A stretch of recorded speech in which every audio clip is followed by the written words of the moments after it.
Hi, this is Steve Addison for the Movements Podcast, the podcast for people who want to multiply disciples and churches everywhere.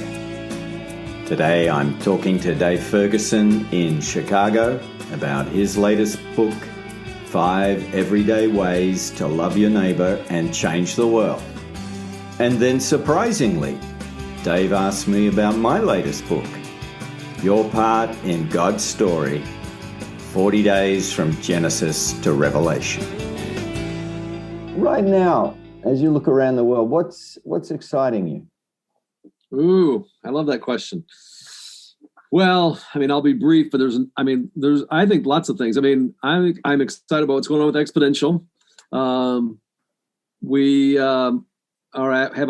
You may know this or may not, but we have now expanded it Exponential Europe, and we launched last year in the middle of COVID, but we pivoted, did roundtables, ended up being able to work with about 2,000 church leaders, which was awesome. And we also have launched Exponential Australia. Yeah, and looking forward to having our first gathering there. So I'm excited about that. If I put my new thing hat on, last year we got to help plant not quite 1,000. I think it was 982 new churches, and we're seeing networks all over the world. So that's just a huge grace. God's been his favor. He's way better than we are good, but that's fun to be a part of. And probably close to home here in Chicago, we went a year at Community Christian, almost a year, 51 weeks without meeting in person. But I am very excited about some of the innovations that are coming out of that.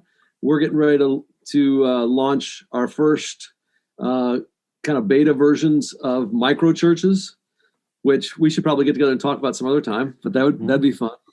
And I think the other thing too, I think there's been a grand kind of needed racial reckoning in the States. And we launched something called Justice Deposits, an effort to recapitalize Black-owned banks that is really being embraced both by churches and by businesses. So there's a bunch of things I'm excited about. Great.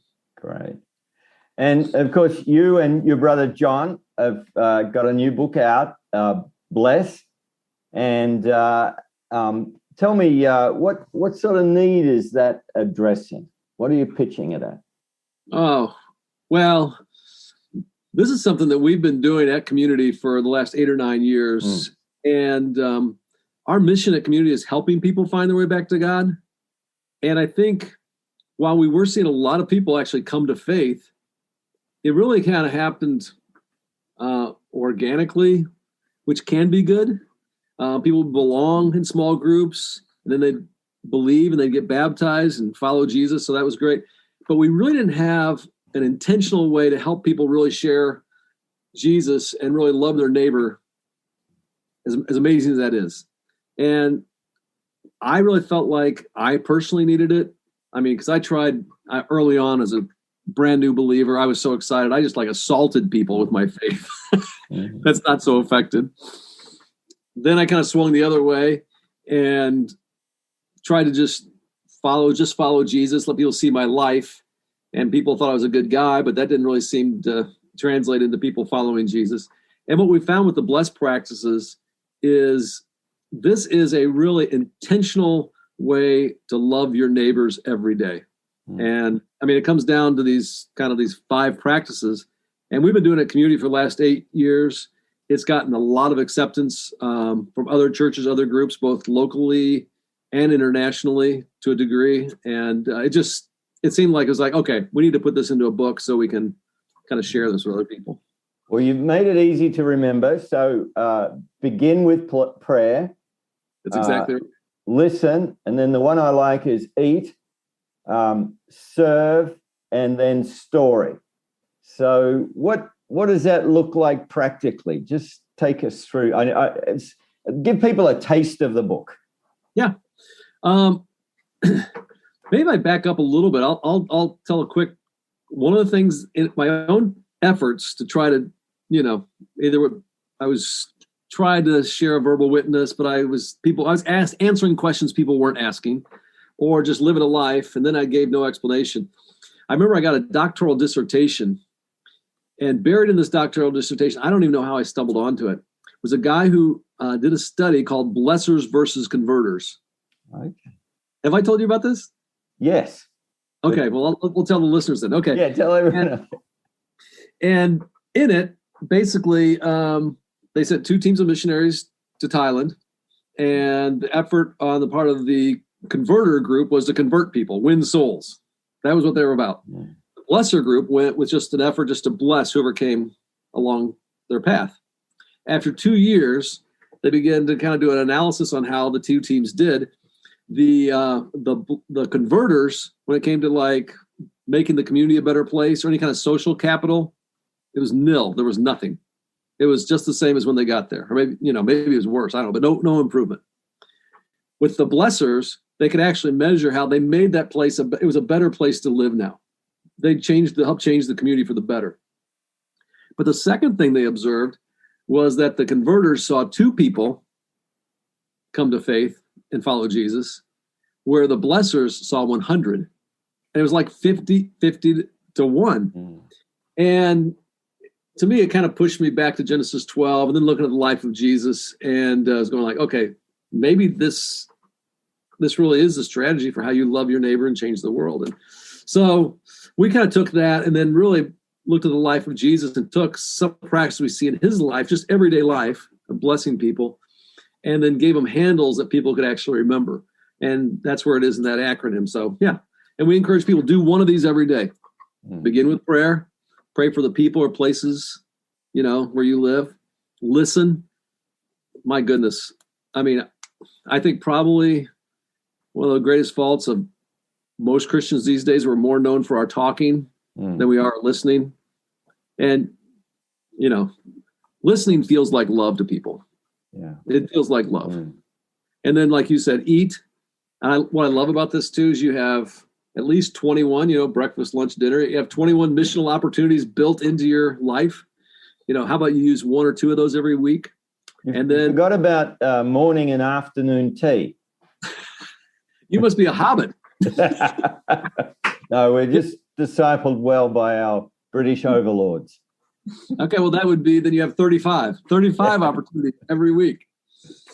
And what we found is if you pray for somebody and you really listen to them and you start sharing meals or you eat with them or afternoon tea, they're going to tell you how you can serve them, how you can love them. And so then you meet that need. And what we've also found is that's when proclamation can happen. That's when you can share your story and the story of the gospel. So we kind of put those 5 practices and we encourage people, hey, do one of those. Just pick one every day. And in your small group, just begin with your small group by saying, who did you bless this week? And we've been really amazed by the response we've seen at Community Christian and the way it's really integrated in the lives of people. And so we're excited about sharing it with folks. So can you just flesh that out? Can you think of any examples of where at the church or the wider circles where you've seen those principles in play? Sure. So here, one story that comes to mind that we actually put in the book too. And I'll be honest with you. So for a while, Steve, I was like, I think these are going to be really good practices for building relationships. Is it really going to lead people to conversion? Mm-hmm. And both good and to a fault, I kind of like results. I have to be careful. So I was but I did know, hey, if I'm going to lead my church and I need to do it, that's just, you got to go, you got to do it if you're going to lead it. So one of the people I prayed for was on my list of 8 people that I pray for every day. And this is my journal. And I think I actually prayed for 10 people today, added a couple new neighbors, was a guy named Michael. And Michael's a guy who, he wouldn't think to go to church. It just wasn't on his list of like, if his life collapsed, it wasn't on the list of like, oh, that could help me. And if you knew his story, he grew up in an abusive home, moved out before he graduated high school, found his way to college, ended up going to a D1 school, was a very successful track star, actually, almost ran a 4-minute mile. Graduated, went to grad school, kind of self-made, eventually started a healthcare company, became successful, when I met him was when our two boys were running cross country and track. And so you got that in common. We both loved our boys. We both loved cross country and track. So we kind of hit it off. And so I put him on my list of people I'm praying for. And at these track meets, so the L, I'm listening to him. We're having conversations. And I could take you almost to the place I remember where he was the one who kind of pivoted and started talking about more personal things. And he said, we should get together for breakfast sometime. Oh. And so we started doing breakfast. And there was a breakfast in February, a couple of years ago, where he told me, he said, you know what, Dave, for 20 years to the day, I felt like I've had to live two lives. One for me and also another one for my friend, Jay. And so I said, what's that about? And so he's told me, he said, well, when he was in grad school, his best friend was a guy named Jay. Him and Jay, he'd actually been in Jay's wedding. He wanted Jay to be one of the men to stand up at his wedding, but they went for a ride. Michael was driving. They got in a car accident, and Michael survived, but Jay didn't. Mm. And in fact, Michael was held liable for it and did some time. And after that season of his life was past him, he ended up getting married, but he didn't tell anybody about it. Only person who knew about it was his wife. So now you fast forward, and that breakfast in February was 20 years to the date. And he tells me, he said, I felt like for 2 decades and he was a hard driver. I've had to live two lives. And, so you prayed for him, you listened, you eat. And now, so I got a chance to say, well, hey, this is a place where I've found forgiveness. Wow. That's and even redemption, where God could take the worst stuff that happens in our life and turn it into great good. And it was awesome, get to share the story then, because to see him say yes to Jesus and forgive the language, but I won't forget the text he sent me. Because the text he sent me, it was probably a week or so later, because he described it like my whole life just became lighter. He said, you know what? I used to hear people talk about being born again, and I would call bullshit. And he said, but this thing's for real. And I got to baptize him. And as a pastor, it's cool when you get to baptize people anyway, and we really mostly encourage, hey, if it's your friend, you baptize them. But I'll tell you what, when it's your friend, that's even better. And so for me, that was both, it was one of the highlights of being a pastor, but it also was kind of a moment for me of going like, okay, the blessed practices, not only did it help you build friendships, but no, they could also help people find and follow Jesus. Yeah. So that's when I became, a real believer. I don't know if you recall, but I was visiting you and there was a gathering of leaders about 5 years ago, and some of us went out for breakfast, and just so happened we got talking to the waitress, and I got a chance to pray with her. There was some needs in her life, and she was open just to hear something of the gospel. And at the end, I had to leave, but my friend was with her, and he said, well, do you know any Christians? And she said, there's this guy, Dave, that hangs out here for breakfast. And it turns out she knew you, and I think she'd even visited the church. And so we came to the leaders gathering and said, hey, Dave, we talked to this lady. And you went over and opened your journal, and there's her name, and you'd been praying for her and relating to her throughout that time. So it's just, that was 5 years before you ever published Bless. It was at work in her life. So that's wonderful. And I think that was, if I recall, I think that's probably the same breakfast restaurant where I had that conversation with Michael too. Yeah. Well, that ought to be your office then. It basically is. Well, tell you what, I want to talk. Thank you for asking about the book I wrote. You got a brand new book coming out at Easter. Yes. After we all rushed onto Zoom with the lockdown, and we're going hard at that for a few months, and that wears you out after a while. And I just stopped for a little while and said, Lord, what what is this pandemic about in terms of what you want me to do? And I just really felt like there's another book in me. And so got it out in record time, at least for me. But it comes out at Easter, right? In Easter, yes. 31st of March. And it's your part in God's story. Yes. 40 days from Genesis to Revelation. Well, okay, so you give a little bit of backdrop, but what was the motivation? What was the impetus? I mean, because most of your books have been I wouldn't say, it's kind of a different genre. So what was your motivation for writing this book? Well, it came really for about 3 or 4 years, maybe 5 years. I've just been obsessed by Luke 24.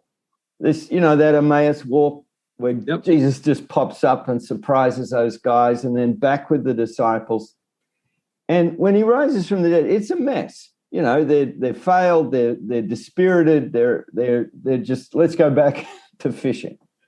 And so Jesus just has these 40 days with them. He's got to restore them.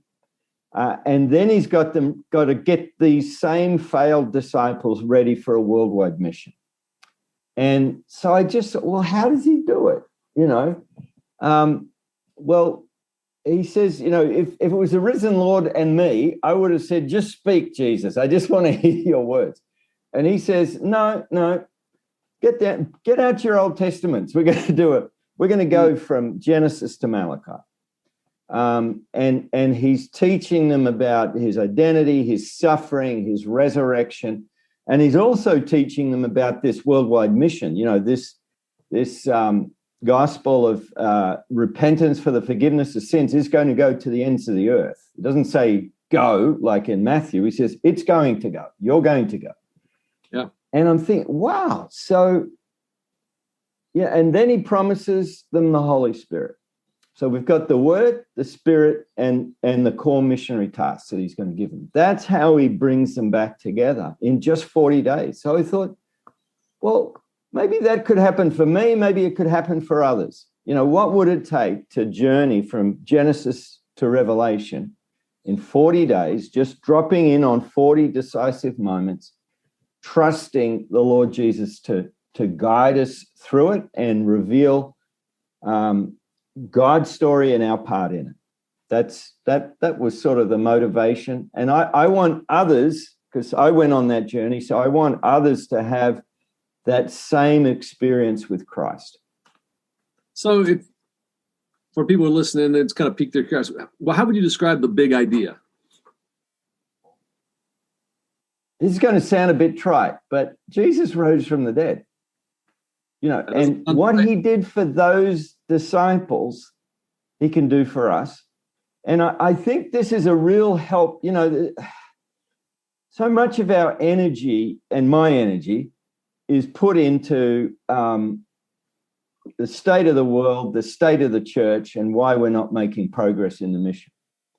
Jesus puts the focus on God's story, on his continued persistence of his mission. And, as the risen Lord, he still leads the way through his word and spirit. So it's not just a Bible study, whether you go the 40-day challenge alone or mix that with a group.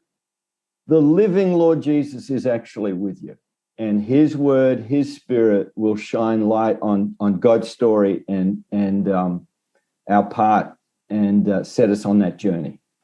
So that's the big idea.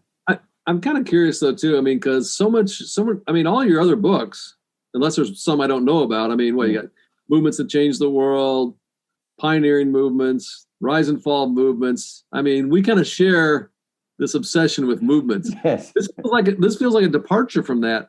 Is there a connection here? Yeah, it's really what's the foundation. Movements can be, here's these 5 things Addison or Garrison or whoever says we should do. And let's press those buttons. Australians, Americans, Western, we're good at pressing the buttons and we'll make it happen. You're into the choir. Yeah. But this is the very foundation. And that, you get back into Jesus with those weak and failed disciples, and he's saying, this is what you need to understand, and I will open your minds to understand these things. Now, what flows out of that in the book of Acts is movement. And we'll certainly plunder the book of Acts and even the Gospels for the key principles and the patterns of Jesus' life. But there's something about his identity that's, grounded in his baptism and his wilderness testing before he launches the movement. And he wants to write those same things on our heart. And so that's the link. It's the very foundation for what we do.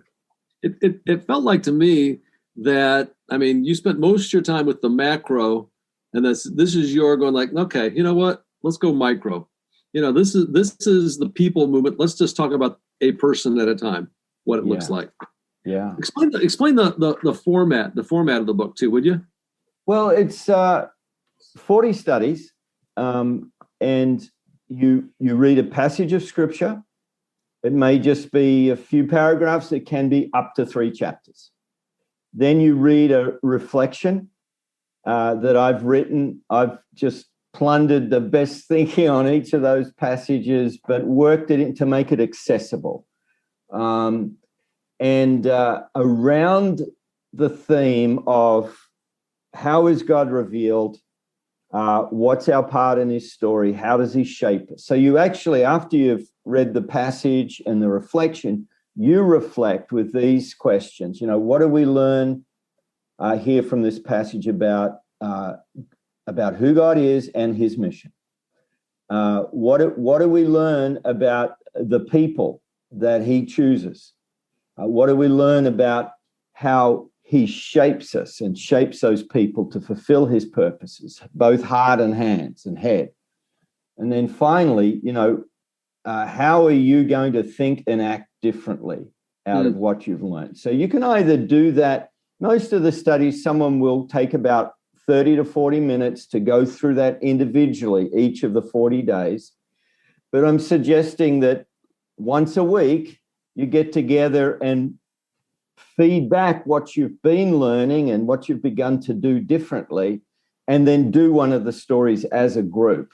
Take about 90 minutes for that. So it's you don't have to do the group thing, but it would add a bit of momentum to individually going through the studies, the reflection, the action plan over 40 days.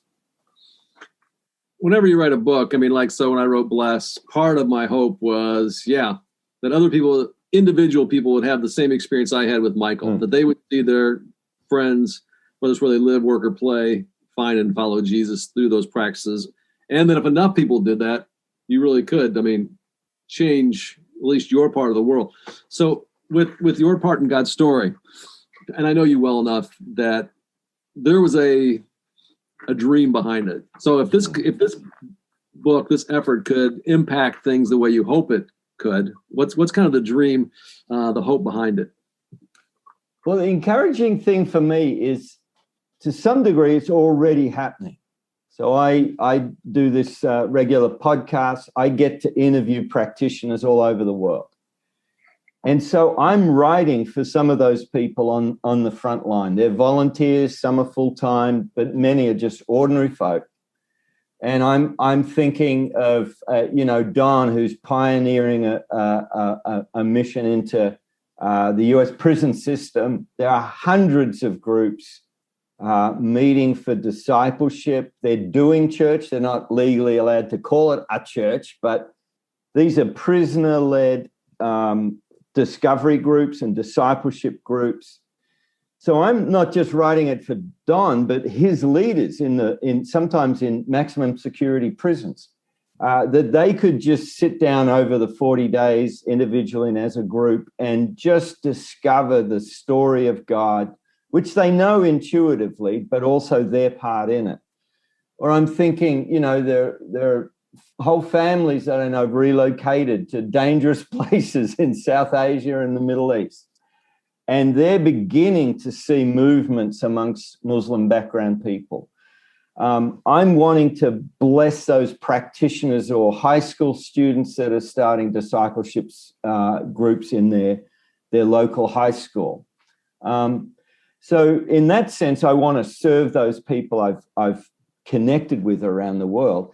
In another sense, I think they're the pioneers that are leading the way for a whole band of others, some of whom will cross cultures or cross language barriers and geographic barriers, but some of whom will be missionaries in their own backyard. So this 40-day experience, reading the passages and your part in God's story, will serve as an on-ramp as they begin to grasp the greatness of our God and see their part in his unfolding story. So that's my hope. I just want some more Dons in prison. I want some more young couple. I think of a young couple in London that are multiplying disciples and groups and churches in some of the high-tech companies in London and other global cities. I just want to bless them and their people. So, I mean, for clarity's sake, too, I love the 40-day challenge piece. So think about, again, you kind of talked about the individual and maybe also a church leader who maybe wants to use this for their whole church. Like, okay, how would you implement, and give me a little more on this 40-day challenge, how it would work maybe in those kind of settings. Okay. We've got some detail if people go to movements.net/40 days, and we'll put that on the web at movements.net so they can get to it. It really is a matter of deciding, okay, first of all, am I ready to sign up for the 40-day challenge? And there's a sign-up mechanism. And then you'll get an email every day of the 40 days, unless you unsubscribe because it's too much. But you'll get an email every day just helping you take that next step and stay on the journey. And then there's just some instructions about, okay, if you're doing this over 40 days, how could you get with some others just once a week to encourage and learn from one another in the journey? So that's the pattern. They'll need to grab a copy of the book, but there are also online resources like a webinar in how to run a group and how to do the 40-day challenge. So what? So you have videos on there that kind of explain how to run a group and those kind of things? Yeah. Oh, you're underselling it. That's hugely helpful.